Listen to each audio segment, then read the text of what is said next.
ನಮಸ್ಕಾರ ಸ್ನೇಹಿತರೆ, ನಾನು ಡಾಕ್ಟರ್ ಸಂದೀಪ್. ನಮ್ಮ ಚಾನಲ್ನಲ್ಲಿ ಆರೋಗ್ಯದ ಬಗ್ಗೆ, ರೋಗದ ಲಕ್ಷಣಗಳ ಬಗ್ಗೆ, ಮನೆಮದ್ದುಗಳ ಬಗ್ಗೆ ಮತ್ತು ಮಾನವನ ಸರ್ವಾಂಗೀಣ ಬೆಳವಣಿಗೆಗಳ ಬಗ್ಗೆ ನಾನು ವಿಡಿಯೋ ಮಾಡಿ ಹಾಕ್ತಾ ಇರ್ತೀನಿ. ಈ ವಿಷಯಗಳಲ್ಲಿ ನಿಮ್ಗೇನಾದ್ರು ಆಸಕ್ತಿ ಅಂತ ಹೇಳಿದ್ರೆ ನಮ್ಮ ಚಾನಲ್ ಲೈಕ್ ಮಾಡಿ, ಶೇರ್ ಮಾಡಿ, ಸಬ್ಸ್ಕ್ರೈಬ್ ಮಾಡಿ ಸ್ನೇಹಿತರೆ. ಈಗ ಮೂಗು ಸೋರುವುದು, ಮೂಗಿನಲ್ಲಿ ರಕ್ತ ಬರುವುದು ಕಾರಣಗಳೇನೇನು? ಸಾಮಾನ್ಯವಾಗಿ ಚಿಕ್ಕ ಮಕ್ಕಳಲ್ಲಿ ಇದು ಬರುವಂಥದ್ದು ಸರ್ವೇ ಸಾಮಾನ್ಯ. ಹೀಗಾಗಿ ಇದರ ಒಂದು ಕಾರಣಗಳನ್ನು ಈ ಒಂದು ವಿಡಿಯೋದಲ್ಲಿ ತಿಳ್ಕೊಳ್ಳೋಣ ಸ್ನೇಹಿತರೆ. ಮುಖ್ಯವಾಗಿ 4 ಕಾರಣಗಳು ನಾವು ಕಂಡುಬರ್ತೀವಿ, ನಾವು ನೋಡ್ತೀವಿ ಸ್ನೇಹಿತರೆ. 4 ಕಾರಣಗಳು.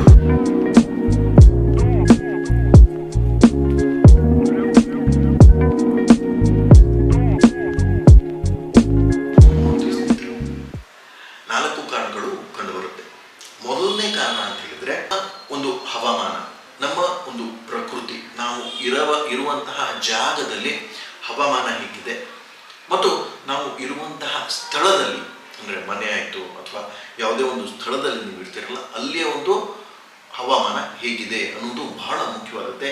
ಈ ಮೂಗು ಸೋರುವಿಕೆಯಲ್ಲಿ, ಮೂಗಿನಿಂದ ರಕ್ತ ಸೋರುವಿಕೆಯಲ್ಲಿ ಏನಾದ್ರು ಬಹಳಷ್ಟು ಡ್ರೈ ವೆದರ್ ಅಂತ ಹೇಳಿದರೆ, ಅಲ್ಲಿ ಹ್ಯುಮಿಡಿಟಿ ಇಲ್ಲ, ಆ ಹವಾಮಾನದಲ್ಲಿ ನೀರಿನ ಅಂಶ ಬಹಳಷ್ಟು ಕಡಿಮೆ ಇದೆ ಅಂತ ಹೇಳಿದರೆ ಮೂಗು ಸೋರುವಿಕೆ ಆಗುತ್ತೆ. ಯಾಕೆ ಅಂತ ಹೇಳಿದರೆ ಮೂಗಿನಲ್ಲಿ ಇರ್ತಕ್ಕಂಥ ದ್ರವದ ಅಂಶ ಬಹಳಷ್ಟು ಕಡಿಮೆ ಆಗಿ ಮೂಗಿನಲ್ಲಿ ಡ್ರೈನೆಸ್, ಮೂಗಿನಲ್ಲಿ ತೇವದ ಕಮ್ಮಿ ಆಗುವ ಕಾರಣದಿಂದ ಮೂಗಿನಲ್ಲಿ ಇರ್ತಕ್ಕಂಥ ರಕ್ತನಾಳಗಳು ಒಡೆದು ಅದು ಮೂಗಿನಿಂದ ರಕ್ತಸ್ರಾವವನ್ನು ಮಾಡುವಂತಹ ಸಾಧ್ಯತೆ ಮುಖ್ಯವಾಗಿ ಕಂಡುಬರುತ್ತದೆ. ಬಹಳ ಮುಖ್ಯವಾದ ಕಾರಣ ಮೂಗಿನಿಂದ ರಕ್ತ ಬರುವಿಕೆ ಅಂತ ಹೇಳಿದರೆ, ಬಹಳಷ್ಟು ಮೂಗಿನಲ್ಲಿ ಬೆರಳುಗಳನ್ನು ಹಾಕಿ ಪಿಕ್ ಮಾಡ್ತಾ ಇರುವುದು ಅಂತ ಹೇಳಿದರೆ, ಮೂಗಿನಲ್ಲಿ ಬೆರಳು ಹಾಕಿ ಏನೋ ತೆಗಿತಾನೆ ಇರ್ತಾರೆ. ಹೀಗೆ ಮಾಡ್ತಾ ಇದ್ರೂ ಸಹಿತ ಮೂಗಿನಲ್ಲಿ ರಕ್ತ ಬರುವ ಒಂದು ಸಾಧ್ಯತೆ ಜಾಸ್ತಿ ಇರುತ್ತೆ ಅಂತ. ಮೂಗಿನಿಂದ ರಕ್ತ ಬರಲಿಕ್ಕೆ ಅಂತ ಹೇಳಿದ್ರೆ ಯಾವುದೇ ಒಂದು ಪದಾರ್ಥ, ಅಂದರೆ ಈಗ ಸ್ಮೆಲ್ ತಗೊಳ್ತೀವಿ, ಅದು ಬಹಳಷ್ಟು ಇರಿಟೇಬಲ್ ಇದೆ ಅಂತಹ ಒಂದು ವಾತಾವರಣದಲ್ಲಿ ಇದ್ದರೆ, ಕೆಮಿಕಲ್ ಫ್ಯಾಕ್ಟ್ರಿ ಅಥವಾ ಯಾವುದೇ ಒಂದು ಆಗದೇ ಇರತಕ್ಕಂಥ ವಾಸನೆಗಳನ್ನು ಬಹಳಷ್ಟು ನೀವು ತಗೊಳ್ತಾ ಇದ್ದೀರಿ ಅಂತ ಹೇಳಿದ್ರು, ಅಲ್ಲಿನ ಒಂದು ಮೂಗಿನಲ್ಲಿ ಇರ್ತಕ್ಕಂಥ ಚರ್ಮ ಬಹಳಷ್ಟು ಸೆನ್ಸಿಟಿವ್ ಇದ್ದು ಅದು ಒಡೆದು ರಕ್ತಸ್ರಾವ ಆಗುವಂಥ ಸಾಧ್ಯತೆ ಇರುತ್ತೆ. ಇದು ಮುಖ್ಯ ಕಾರಣ ಅಂತ ಹೇಳಿದ್ರೆ, ಯಾವಾಗ್ಲೂ ಮೂಗಿನ ಮೇಲೆ ಕೈ ಕೊಡೋದು, ಹೀಗೆ ಮಾಡ್ತಾ ಇರೋದು. ಈಗ ಗೂಗಲ್ ಬೆರಳು ಹಾಕಿ ಮಾಡ್ತಾ ಇರೋದು, ಇದೆಲ್ಲ ಮಾಡಿದ್ರು ಸಹಿತ ಇದು ಮೂಗಿನಲ್ಲೇ ರಕ್ತಸ್ರಾವವನ್ನು ಬರೆಸುತ್ತೆ ಅಂತ ನಮಗೆ ತಿಳಿಸ್ತಾ ಇರುತ್ತೆ. ಇನ್ನೂ ಒಂದು ಬಹಳ ಮುಖ್ಯವಾದ ಕಾರಣ ಮೂಗಿನಲ್ಲಿ ರಕ್ತಸ್ರಾವಕ್ಕೆ ಅಂತ ಹೇಳಿದ್ರೆ ಇಂಜುರೀಸ್. ಯಾವುದೇ ತರಹದ ಪೆಟ್ಟುಗಳು ಮೂಗಿಗೆ ಬಿತ್ತು ಅಂತ ಹೇಳಿದ್ರೆ ಒಂದು ಮೂಗಿನಲ್ಲಿ ರಕ್ತ ಬರುವುದು ಸರ್ವಸಾಮಾನ್ಯ. ಇನ್ನೂ ಒಂದು ಫಾರಿನ್ ಬಾಡೀಸ್ ಅಂತ ಹೇಳಿದ್ರೆ, ಯಾವುದೇ ಒಂದು ವಸ್ತು ಮೂಗಿನ ಒಳಕ್ಕೆ ಹೋಗಿ ಅಲ್ಲಿ ಗಾಯ ಏನಾದ್ರು ಆಗಿತ್ತು ಅಂತ ಹೇಳಿದ್ರೆ ರಕ್ತಸ್ರಾವ ಮೂಗಿನಿಂದ ಆಗುವುದು ಸರ್ವಸಾಮಾನ್ಯ. ಇನ್ನೂ ಒಂದು ಮೆಡಿಕಲ್ ಕಂಡೀಷನ್ಸ್ ಅಂತ ಹೇಳಿದ್ರೆ, ಯಾವುದೋ ಒಂದು ಮೆಡಿಸಿನ್ಸನ್ನ ನೀವು ದಿನಂಪ್ರತಿ ತಗೊಳ್ತಾ ಇದ್ದೀರಿ, ವರ್ಷಗಟ್ಟಲೆ ತಗೊಳ್ತಾ ಇದ್ದೀರಿ. ಬ್ಲಡ್ ಥಿನ್ನರ್ಸ್ ಅಂತ ಈಗಿನ ಒಂದು ಸಮಯದಲ್ಲಿ ಬಹಳಷ್ಟು ಜನ ಬ್ಲಡ್ ಥಿನ್ನರ್ಸ್ ತಗೊಳ್ತಾನೆ ಇದ್ದಾರೆ. ಯಾಕೆ ಅಂತ ಹೇಳಿದ್ರೆ ಕೊಲೆಸ್ಟ್ರಾಲ್ ಜಾಸ್ತಿ ಆಯಿತು ಅಥವಾ ಹಾರ್ಟ್ಗೆ ಸಂಬಂಧಪಟ್ಟ ರೋಗಗಳಿರುವಂತಹ ರೋಗಿಗಳು ಈ ಬ್ಲಡ್ ಥಿನ್ನರ್, ಆಸ್ಪಿರಿನ್ ಅನ್ನೋ ಒಂದು ಮಾತ್ರೆಯನ್ನು ತೆಗೆದುಕೊಳ್ತಾ ಇರ್ತಾರೆ. ಈ ಆಸ್ಪಿರಿನ್ ಬಹಳಷ್ಟು ದಿನಗಳು ತೆಗೆದುಕೊಂಡಿದ್ದರೂ ಸಹಿತ ಮೂಗಿನಿಂದ ರಕ್ತಸ್ರಾವ ಆಗುವುದು ಸರ್ವೇಸಾಮಾನ್ಯ ಅಂತ ನಮಗೆ ತಿಳಿಸ್ತಾ ಇದೆ. ಇನ್ನೂ ಒಂದು ಮೂಗಿನ ಒಂದು ಕಾಯಿಲೆಗಳಿಗೆ ಕಂಟಿನ್ಯೂ ಆಗಿ ಸ್ಪ್ರೇಗಳನ್ನು ಹಾಕೊಳ್ತಾ ಇರ್ತಾರೆ. ಈ ಕಂಟಿನ್ಯೂ ಆಗಿ ಸ್ಪ್ರೇಗಳನ್ನು ಹಾಕೊಳ್ತಾ ಇದ್ರು ಮೂಗಿನಲ್ಲಿ ಅಂತ ಹೇಳಿದ್ರು ಸಹಿತ ಅಲ್ಲಿ ಇರತಕ್ಕಂಥ ರಕ್ತನಾಳಗಳು ಒಡೆದು ರಕ್ತಸ್ರಾವ ಆಗುವಂತಹ ಸಾಧ್ಯತೆಗಳು ಜಾಸ್ತಿ ಇರುತ್ತೆ ಅಂತ ನಮಗೆ ತಿಳಿಸ್ತಾ ಇರ್ತಾರೆ.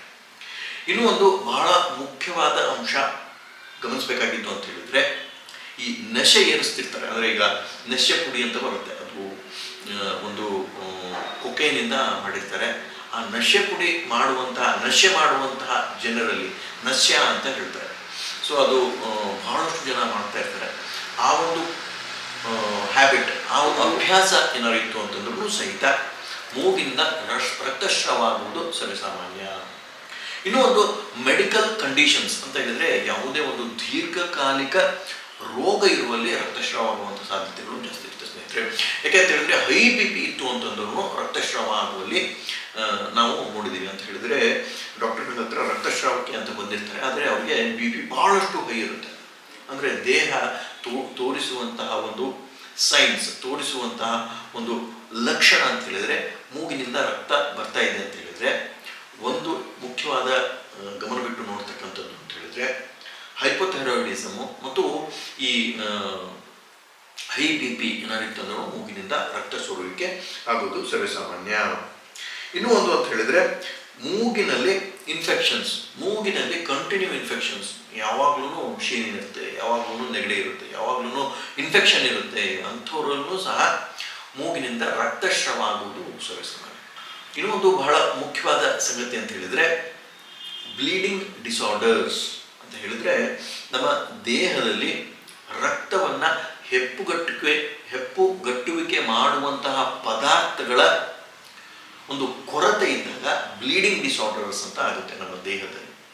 ನಮಗೆ ಎಲ್ಲೇ ರಕ್ತಸ್ರಾವ ಆದ್ರೂ ಸಹಿತ ಪ್ಲೇಟ್ಲೆಟ್ಸ್ ಅಂತ ನಮ್ಮ ರಕ್ತದಲ್ಲಿರುತ್ತೆ ಮತ್ತು ನಮ್ಮ ದೇಹದಲ್ಲಿ ಇರ್ತಕ್ಕಂಥ ಒಂದಿಷ್ಟು ಕೆಮಿಕಲ್ಸ್, ದೇಹದಲ್ಲಿ ಇರ್ತಕ್ಕಂಥ ಒಂದಿಷ್ಟು ರಾಸಾಯನಿಕ ಪದಾರ್ಥಗಳು ಆ ಒಂದು ಭಾಗಕ್ಕೆ ಬಂದು ರಕ್ತವನ್ನು ಹೆಪ್ಪುಗಟ್ಟುವಿಕೆಯನ್ನು ಮಾಡಿ ಆ ಒಂದು ರಕ್ತಸ್ರಾವವನ್ನು ನಿಲ್ಲಿಸುವಂತಹ ಒಂದು ವ್ಯವಸ್ಥೆ ನಮ್ಮ ದೇಹದಲ್ಲಿ ಇರುತ್ತೆ. ಸೊ ಆ ಒಂದು ವ್ಯವಸ್ಥೆಯನ್ನು ಏನಾದ್ರು ಏರುಪೇರಾಗಿದ್ದು, ಆ ಒಂದು ರಾಸಾಯನಿಕಗಳು ನಮ್ಮ ದೇಹದಲ್ಲಿ ಇಲ್ಲ ಅಂತಂದರೆ ಮೂಗಿನಿಂದ ರಕ್ತಸ್ರಾವಕ್ಕೆ ಬಹಳಷ್ಟು ಆಗುತ್ತೆ ಅಂತ ನನಗೆ ತಿಳಿಸಿರುತ್ತೆ. ಇನ್ನೂ ಒಂದು ಮೂಗಿನ ಒಂದು ರೋಗ DNS ಅಂತ ಹೇಳ್ತೀವಿ. ಅಂತ ಹೇಳಿದ್ರೆ ಡಿವಿಯೇಟೆಡ್ ನೇಸಲ್ ಸೆಪ್ಟಮ್, ಅಂದರೆ ಮೂಗಿನ ಒಂದು ಈ ಪದರ ಏನಿರುತ್ತೆ ಅದು ಸ್ವಲ್ಪ ಅಡ್ಡ ಇರುತ್ತೆ. ಸೊ ಹೀಗಿದ್ದಾಗೂ ಸಹಿತ ರಕ್ತಸ್ರಾವ ಮೂಗಿನಿಂದ ಆಗುವಂಥದ್ದು ಬಹಳಷ್ಟು ಕಂಡುಬರುತ್ತೆ. ಸೊ ಇದಿಷ್ಟು ಕಾರಣಗಳು ಮೂಗಿನಿಂದ ರಕ್ತಸ್ರಾವ ಆಗಲಿಕ್ಕೆ. ಸೊ ಹಾಗಾದರೆ ಯಾವ ಕಾರಣದಿಂದ ಯಾವ ರಕ್ತಸ್ರಾವ ಆಗ್ತಾ ಇದೆ, ಆ ಕಾರಣಗಳಿಗೆ ಸರಿಯಾದ ಚಿಕಿತ್ಸೆಯನ್ನು ಪಡೆದ್ರೆ ಬಹಳಷ್ಟು ಒಳ್ಳೆಯದು ಮತ್ತು ಆ ರಕ್ತಸ್ರಾವವನ್ನು ಸರಿಪಡಿಸಲಿಕ್ಕೆ ಸಾಧ್ಯವಿದೆ. ನಮ್ಮ ಹೋಮಿಯೋಪತಿ ದೃಷ್ಟಿಕೋನದಿಂದ ನೋಡಿದ್ವಿ ಅಂತ ಹೇಳಿದ್ರೆ ನಾವು ಏನು ಮಾಡ್ತೀವಿ, ಈ ಮೂಗಿನಿಂದ ರಕ್ತ ಆಗ್ತಾ ಇದೆ ಅಂತ ಹೇಳಿದ್ರೆ ಅವರ ಒಂದು ಮಾನಸಿಕ, ದೈಹಿಕ ಮತ್ತು ಅವರ ಡಯಟರಿ ಚೇಂಜಸ್ಸು, ಯಾವುದೋ ಒಂದು ಕೊರತೆ ಇದ್ದರೂ ಸಹಿತ ಮೂಗಿನಿಂದ ರಕ್ತಸ್ರಾವ ಆಗಲಿಕ್ಕೆ ಸಾಧ್ಯವಿದೆ. ಸೊ ಹೀಗಾಗಿ ಆ ಕೊರತೆಗಳನ್ನು ನಿವಾರಿಸಿ ಯಾವ ಒಂದು ಕಾರಣದಿಂದ ಈ ರಕ್ತಸ್ರಾವ ಆಗ್ತಾ ಇದೆ ಅನ್ನುವ ಒಂದು ಕಾರಣವನ್ನು ಹುಡುಕಿ ನಾವು ನಮ್ಮ ಹೋಮಿಯೋಪತಿಯಲ್ಲಿ ಚಿಕಿತ್ಸೆಗೊಳಿಸ್ತೀವಿ ಅಂತ ನಮಗೆ ತಿಳಿಸಿದೆ. ಸೊ ಇದಿಷ್ಟು ಮಾಹಿತಿ ಚಿಕಿತ್ಸೆ ಬಗ್ಗೆ ಮತ್ತು ಮೂಗಿನಿಂದ ರಕ್ತಸ್ರಾವ ಆಗುವ ಬಗ್ಗೆ. ಈ ಒಂದು ವಿಡಿಯೋ ನಿಮಗೆ ಏನಾದ್ರು ಲೈಕ್ ಆಯಿತು ಅಂತ ನಮ್ಮ ಚಾನಲ್ ಲೈಕ್ ಮಾಡಿ, ಶೇರ್ ಮಾಡಿ, ಸಬ್ಸ್ಕ್ರೈಬ್ ಮಾಡಿ ಅಂತ ಹೇಳಿ ಈ ಮಾತುಗಳನ್ನ ಮುಗಿಸ್ತೀನಿ. ನಮಸ್ಕಾರ, ಧನ್ಯವಾದಗಳು.